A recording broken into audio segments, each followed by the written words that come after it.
Hello and a warm welcome to all of you from Wake Forest University School of Medicine and Advocate Health Wake Forest Baptist Medical Center. You are entering an exciting time of rapid growth across the sprawling enterprise that spans a 60-mile radius from main campus in Winston-Salem.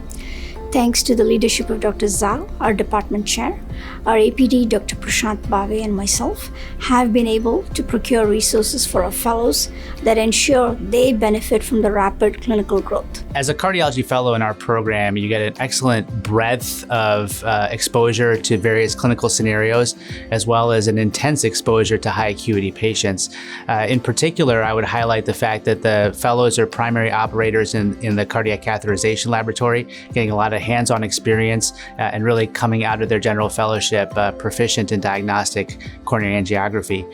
In addition, within the EP electrophysiology consult rotation, the general fellows are the primary point of contact.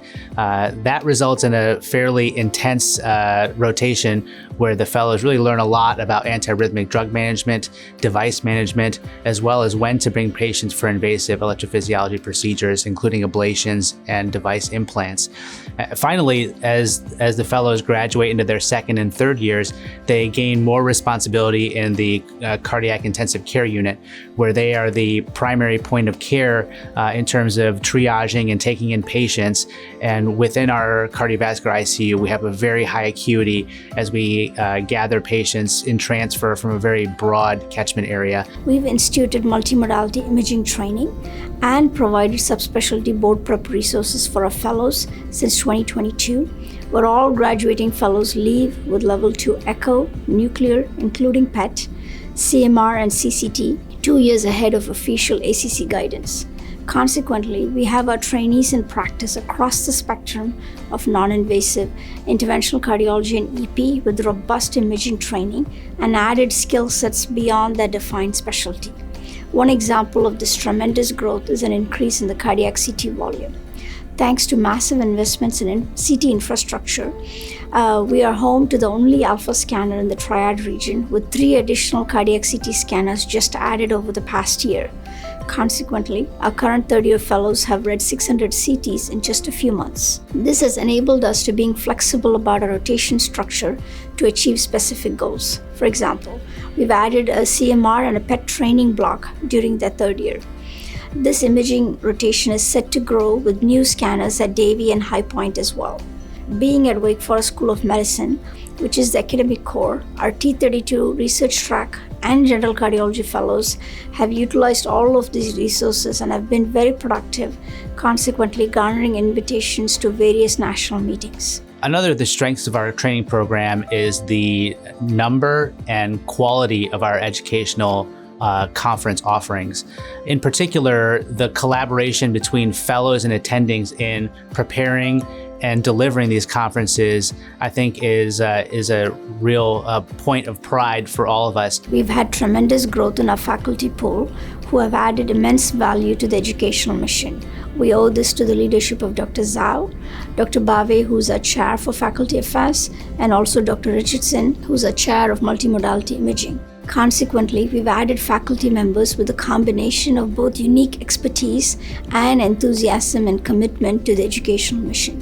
One such example is the addition of our vascular medicine chief, Dr. Suji Vasu. She's a national leader in vascular medicine and has enabled us to develop near-term and long-term goals in vascular medicine. Just in the past year, our didactic series have changed quite a bit thanks to these new faculty. We look forward to adding more lectures in women's health, cardio-OB, and genetic cardiomyopathies, where we've had new faculty over the past year.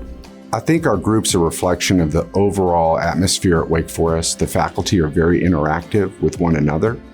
Most of our faculty are former chief residents. Most of them are natural educators. They're drawn to the fellows. The reason we're in academics is to teach. The fellows really benefit from the faculty, and the faculty really benefit from the fellows. It's part of what keeps us excited about what we do.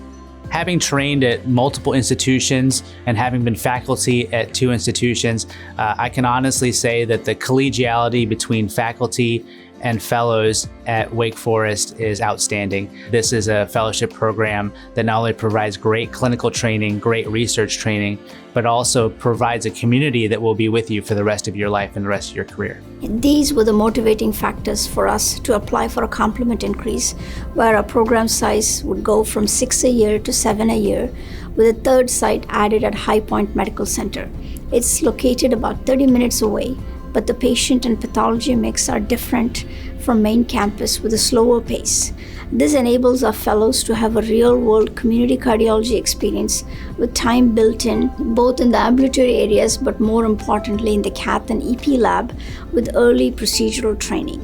At Wake Forest School of Medicine, we are defined by a commitment to train individuals prepared for the future and be ahead of the curve and produce trainees with the broadest possible skill set within a 3-year span. As a PD, it is most rewarding to see how fellows capitalize on all these resources and have built careers in preventive cardiology, multimodality imaging, and cardio-onc, to name a few. We are well positioned to provide the full spectrum of cardiovascular training for our fellows because of our national recognized faculties in scientific discovery and research and clinical cardiovascular medicine.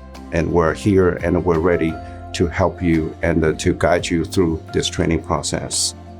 As an academic training program, one of the points of emphasis for our fellows is to participate in a research project, not only to learn how to perform a research project, but to develop their interest in performing research and determine whether an academic career is something that they would like to pursue. Our fellows are able to gain a valuable experience in how to perform basic statistical analysis and how to ask a question and be intellectually curious, and how to review existing literature for flaws or strengths, and in general to become a more complete cardiologist and perhaps garner an interest in academic pursuits. We are ready to assist you in your pursuit for discoveries and innovations.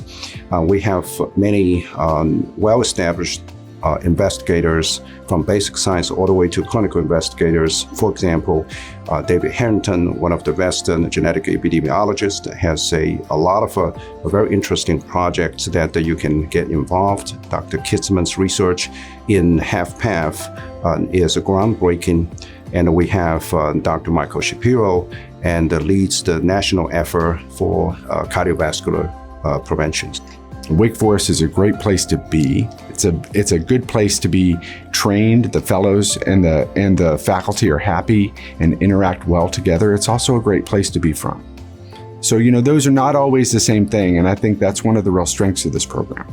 It's a great place to be and a great place to be from. We're here and with you for the rest of your life and your career, and we hope and in the near future that we have opportunity to work with you and to welcome you into our family. With the new complement increase and the ability to create new training opportunities, I look forward to having our trainees break new ground and fashion their careers in various areas like women's health, vascular medicine, and critical care cardiology. All of the changes we've achieved over the past 5 years have been because we've included the fellows' voice and also solicited input from our fellowship coordinator, Mrs. Emily McCall. It is very rewarding to see them share their growth during our annual alumni event. I look forward to reviewing your applications and meeting you during the upcoming interview season.